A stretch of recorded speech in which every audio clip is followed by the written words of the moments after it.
At the age of 80, Randolph Scott, the legendary Western cowboy star, publicly revealed the names of Hollywood actors who were gay, men he had secretly dated. And this story, my friends, is far from simple, far from easy. It's full of emotion, full of mystery, and full of the hidden corners of an era when the truth had to be buried deep. So sit back, relax, and join me as we uncover the dramatic pages of Hollywood's history. Don't look away because this is a journey you won't forget. Here we go. Randolph Scott. The name conjures an image of a lone cowboy riding across the endless prairies of the West, his gaze steady yet resolute as if he carried the weight of the world on his shoulders. Born on January 23, 1898 in Orange County, Virginia, with the given name George Randolph Scott, he was not just an actor, but an icon of rugged masculinity, integrity, and nobility. Yet behind that silver screen hero was a complex man living in a Hollywood full of pressures where the truth about oneself sometimes had to be buried beneath a glittering facade. Today, we're not just talking about the Western films that made Scott's name, but about the personal secrets he carried throughout his life. Secrets he only dared to reveal in the twilight of his years when the stage lights had dimmed. Picture this. A young boy growing up in the heart of Southern culture in Charlotte, North Carolina. Scott's family was no ordinary one. His father, George Grant Scott, was a talented engineer and the first certified public accountant in North Carolina, a man of great ambition and vision. He wasn't just a father. He was a role model of hard work and aspiration, always encouraging his children to reach for new heights. Scott's mother, Lucille Crane Scott, came from a wealthy North Carolina family, bringing to the household an air of refinement, discipline, and Southern aristocratic grace. She was the keeper of the family's hearth, ensuring her children were raised with deep cultural values and pride in their roots. I believe it was this environment that forged in Randolph Scott a quiet strength, a resilient calm, and an unyielding spirit, qualities that would later shine through in his iconic roles. Scott wasn't a boy who merely daydreamed. He was a young man full of energy, passionate about sports, and driven by academic ambition. He attended the Georgia Institute of Technology, where he honed his logical and technical mind. Later, he transferred to the University of North Carolina, at Chapel Hill, where he began to explore his love for drama and the performing arts. Those college years, I believe, planted the seeds of his Hollywood dream. But before that dream could come true, his life was swept into a greater challenge. World War I. At 19, Scott enlisted, serving in France as an artillery observer.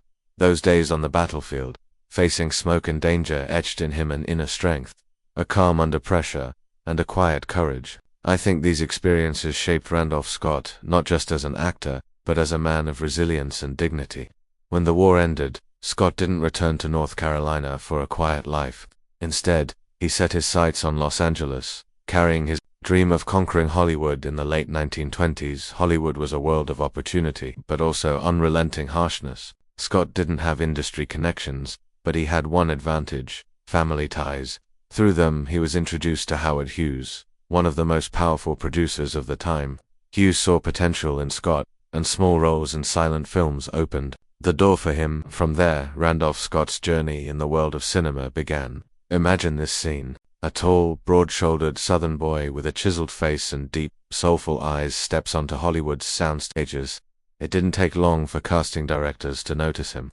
His early roles in films like The Far Call and The Virginia in 1929, though small, gave him a foothold in the industry. Throughout the 1930s, he experimented with various genres: adventure, romantic comedy, even detective stories. But it wasn't until the 1940s, when he found his place in westerns, that Randolph Scott truly became a star. Films like 7 Men from Now in 1956, The Tall T in 1957, Ride Lonesome in 1959, and Comanche Station in 1960, collectively known as the renowned cycle, weren't just westerns. They were artistic masterpieces. They brought a minimalist storytelling style rich with psychological depth, and Scott, with his quiet yet commanding presence, elevated his characters to new heights.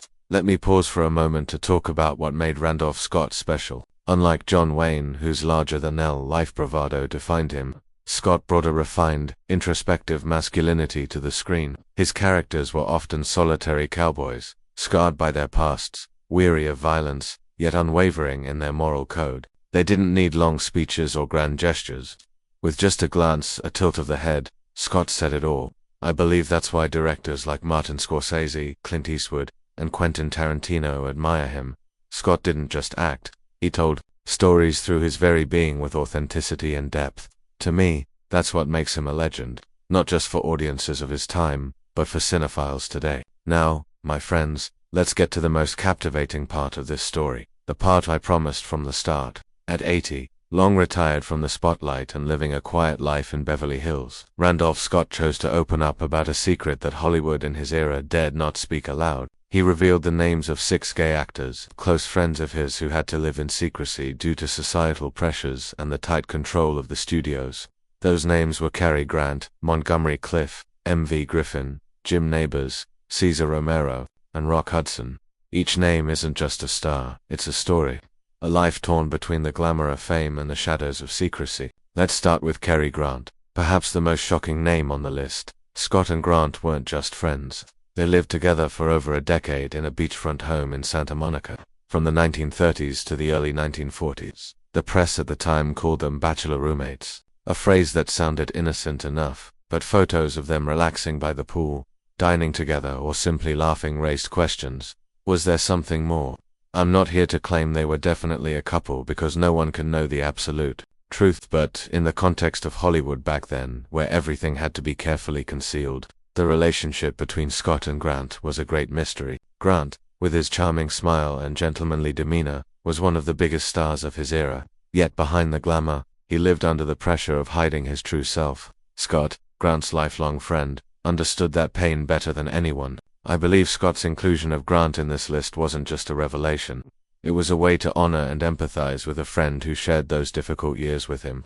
Next is Montgomery Clift, an actor whose emotional performances in films like A Place in the Sun and From Here to Eternity captivated audiences. Clift was a sensitive soul, a true artist, but his life was filled with inner turmoil. His sexuality was an open secret in Hollywood, yet he could never live openly as himself. A car accident in 1956 left him scarred physically and emotionally, and the years that followed saw Clift sink into pain and self-doubt. Randolph Scott, who witnessed Clift's turbulent journey, expressed deep empathy. To me, Clift's story is a heartbreaking reminder of the cost of living and hiding, especially in an industry where image was everything. For me, Clift isn't just a talented actor, he's a symbol of quiet struggle, a man who sacrificed so much to maintain his stardom. M.V. Griffin, a name you likely know as the host of Jeopardy and Wheel of Fortune, was also on Scott's list. Griffin was a warm, charismatic figure on screen, but behind that was a private man who steered clear of rumors about his personal life. Scott knew a different Griffin, one who had to balance the spotlight of fame with the secrecy of his private world. For Griffin, being exposed wasn't just a personal issue. It threatened the media empire he had built. I see in Griffin a quiet courage, smiling for millions of viewers while carrying the weight of worry and pressure. To me, Griffin's story reminds us that even the most successful people have hidden struggles they face alone. Jim Nabors, beloved for his role as Goomy Mapile in The Andy Griffith Show, is another case. Nabors had a long-term relationship with Stan Cadwallader, but it wasn't until 2013, near the end of his life, that they could marry. During the height of his career, Nabors had to carefully guard his private life to avoid scandal. A malicious rumor that he and Rock Hudson had married caused him great pain. And to me, this shows how toxic Hollywood could be back then. A rumor, even as a joke, could destroy a person.